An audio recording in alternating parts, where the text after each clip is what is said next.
Parce que quand je parle moi-même souvent, les gens ont des difficultés à comprendre ce que je veux dire. Je ne suis pas un très bon narrateur. Mais écoutez ce vocal-là et faites-le écouter à toute l'Afrique. Parce que c'est une question de survie pour notre peuple. Ce serait une castration chirurgicale. Les autres, il faudrait les stériliser sans qu'ils le sachent.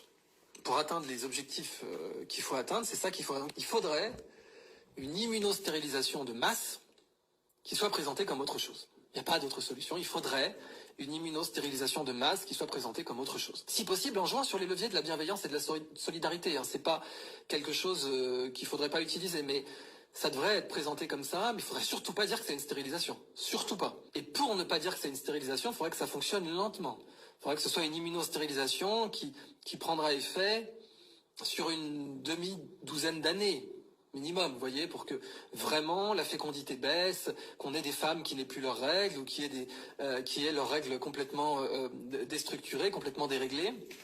Et puis des hommes, pareil, qui soient de plus en plus stériles, avec leurs testicules qui produisent de moins en moins de spermatozoïdes. Mais pour pouvoir le dénier, parce que vous avez compris que le déni plausible est essentiel, si vous voulez vraiment tuer 7 milliards de personnes, ou en tout cas faire en sorte que à l'horizon 2100, il n'y ait que 1,5 milliard de personnes sur Terre, il va falloir un déni plausible. Donc, si vous pratiquez l'immunostérilisation, l'immunovaccination, dont j'insiste, dont elle existe depuis longtemps et fonctionne très bien, il va falloir la cacher sous autre chose. Il va falloir avoir une excuse pour la pratiquer à si grande échelle et pour injecter des milliards de personnes, parce qu'il va falloir injecter, si vous voulez immunostériliser des milliards de personnes, il faut injecter tout le monde. Après, il y a plein de façons de faire ça en passant.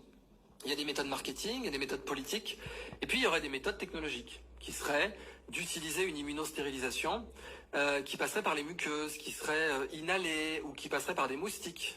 Ça a existé aussi. On a fait des stratégies d'immunostérilisation avec des puces sur les lapins. Donc on pourrait faire ça, propager des vecteurs. Bon, je ne vais pas finir parce que je vais